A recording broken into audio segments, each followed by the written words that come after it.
Process capability studies are just a great tool for you, regardless of the industry you work in or the products that you produce, because they really tell you a valuable and ongoing story about your process. Process capability studies, they're going to aid you in your continuous improvement efforts. Now, let's look at the three main measurements that are used in a process capability study, and they are the CP, the CPK, and the PPK. Each of these is related to the standard deviation, so if you understand how process variation is measured using the standard deviation, then you can easily understand the three main measurements that are used in process capability studies too. Let's take a comparative look at each of these in a visual representation. The purple area is represented by one standard deviation, but it's also equal in its simplest form to 0.33 CP, CPK, and PPK.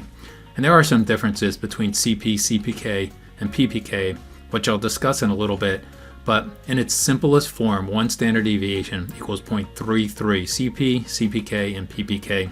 Two standard deviations equals 0.66, so double the 0.33, so 0.66 CP, CPK, and PPK.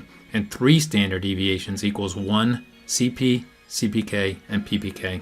So at a high level, each standard deviation represents 0.33 of your process capability model. So a process that's running at 3 standard deviations or 3 sigma has a process capability of 1.0 and a defect rate of 67,000 defects per million units produced. And a process that's running a 6 standard deviation level or 6 sigma level, it has a process capability of 2.0 and a defect rate of just 3 defects per million units produced. CP and CPK, they're used for short-term studies. These are measurements that are used to establish your best case process. To perform a short-term process capability study, you want to make sure that your machine is in perfect condition. You want to use raw materials that are known to be good, and you want to have your most qualified operator running the machine. And then you're going to produce 30 samples in a row and then measure these samples using a qualified inspector to do the measurements. The concept is that CP and CPK, they're going to establish your benchmark data. Your baseline CP and CPK are going to be used in the future to compare your long-term process capability results. Now, the difference between CP and CPK is that CP assumes that your data is centered, but CPK is calculated by not assuming that the process can be centered. So if your process is not centered, CPK is always going to be lower than CP. PPK is used for long-term studies. For long-term studies, we need long-term data and many more data points. What's the difference in the calculations between CPK and PPK? Well, the difference is that CPK uses a rolling format to calculate the standard deviation, and PPK uses the standard method to calculate the standard deviation. It's not totally easy to understand it, but just know that if your process has a lot of shifts and drifts in it due to assignable causes like operator differences or raw material changes, CPK won't reflect these process changes in its number, but PPK will reflect the changes. The idea is that a process engineer can compare CPK to PPK, and they're going to know if they have to make process improvements or not. Now let's review some time series graphs, and we'll compare the process capability data against each of those time series graphs.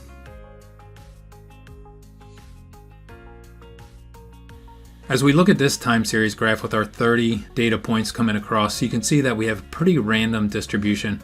Our data goes up and down throughout the 30-piece sample, so that's pretty good.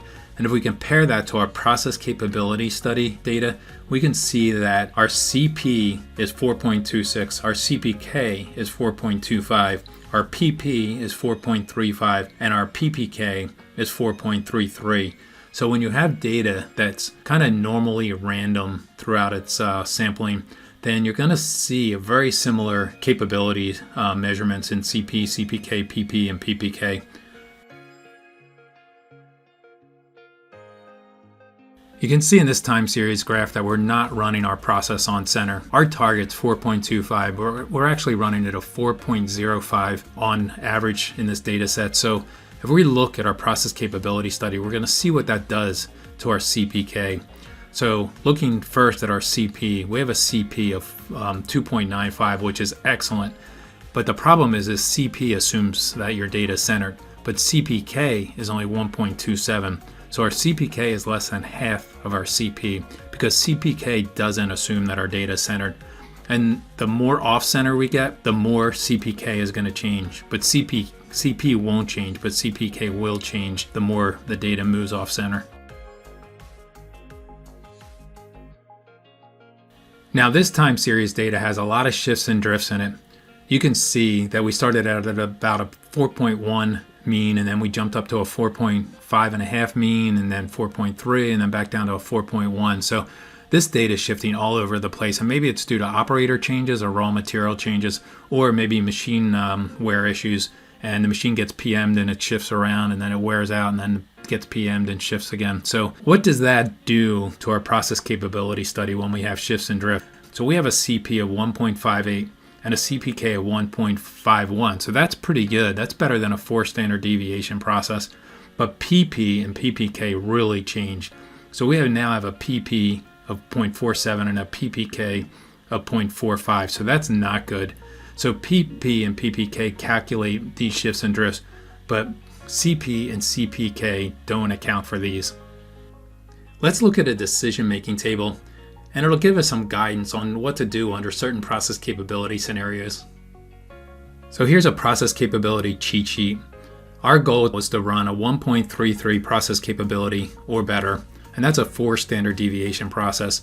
And in most companies, that's a pretty realistic goal. Sometimes companies have a 6 Sigma goal, which would be a 2.0 process capability goal, but a 1.33 minimum is usually pretty good.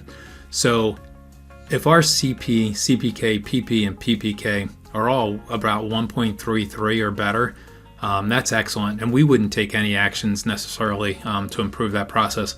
But if you look at the bottom part of this table here, if our CP was 1.33 and our CPK was 1.2, then we would need to center our process. A difference between CP and CPK would mean our process is not centered.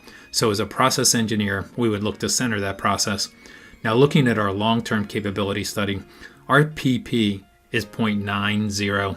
So that means our process is shifting. So we compare that to our CP.